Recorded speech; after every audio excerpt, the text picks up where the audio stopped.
కువైట్లో జరిగిన అగ్ని ప్రమాదంలో మరణించిన వారి మృతదేహాలు భారత్కు చేరుకున్నాయి. 45 మృతదేహాల్లో ప్రత్యేక ఐఏఎఫ్ విమానం కొచ్చి విమానాశ్రయానికి చేరుకుంది. ఎయిర్పోర్టులో మృతదేహాలకు కేరళ సీఎం పినరై విజయన్ మంత్రులు నివాళులర్పించారు. మృతదేహాల వద్ద కుటుంబ సభ్యులు కన్నీరు మున్నీరుగా విలపిస్తున్నారు. మృతదేహాలను అంబులెన్స్లో వారి స్వగ్రామాలకు తరలిస్తున్నారు. 2 రోజుల క్రితం ఎడారి దేశం కువైట్లోని ఓ భవనంలో అగ్ని ప్రమాదం జరిగింది. మొత్తం 49 మంది సజీవ దహనమయ్యారు.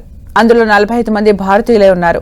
కేంద్ర విదేశాంగ శాఖ సహాయ మంత్రి కీర్తివర్ధన్ సింగ్ కువైట్ వెళ్లి మృతదేహాలను ప్రత్యేక విమానంలో ఇండియాకు తీసుకొచ్చారు. ఈ 45 మందిలో కేరళ రాష్ట్రానికి చెందిన వారే అధికంగా ఉన్నారు. కేరళకు చెందిన 23 మంది కువైట్లో అగ్ని ప్రమాదానికి బలయ్యారు. కేరళకు చెందిన బాధితుల మృతదేహాలను స్వగ్రామాలకు తరలిస్తున్నారు. ఆంధ్రప్రదేశ్కు చెందిన 3 కార్మికులు కూడా కువైట్ అగ్ని ప్రమాదంలో చనిపోయారు. తూర్పుగోదావరి జిల్లా నిడదవోలు నియోజకవర్గం పెరవలి మండలం అన్నవరప్పాడుకు చెందిన మీసాల ఈశ్వర్, కండవల్లికి చెందిన సత్యనారాయణ కువైట్లో జరిగిన అగ్ని ప్రమాదంలో సజీవ దహనమయ్యారు.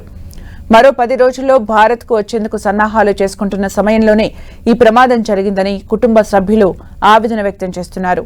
ఈ ఘటన బాధిత కుటుంబాల్లో పెను విషాదాన్ని నింపింది.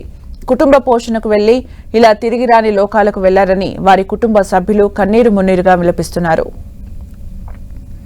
ఉద్దానం వాసి కూడా కువైట్ అగ్ని ప్రమాదంలో ప్రాణాలు విడిచాడు.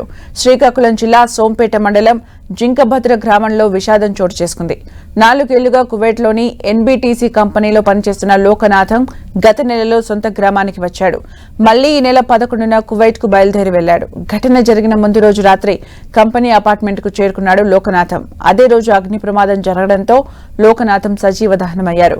కంపెనీ రిజిస్టర్లో పేరు ఎంట్రీ లేకపోవడంతో ఉద్దానం వాసి ఉన్నట్లు ఆలస్యంగా తెలిసింది. 4 ఏళ్లుగా కువైట్ ఎన్బీటీసీ సంస్థలో లోకనాథం పనిచేస్తున్నట్లు స్థానిక అధికారులు గుర్తించారు.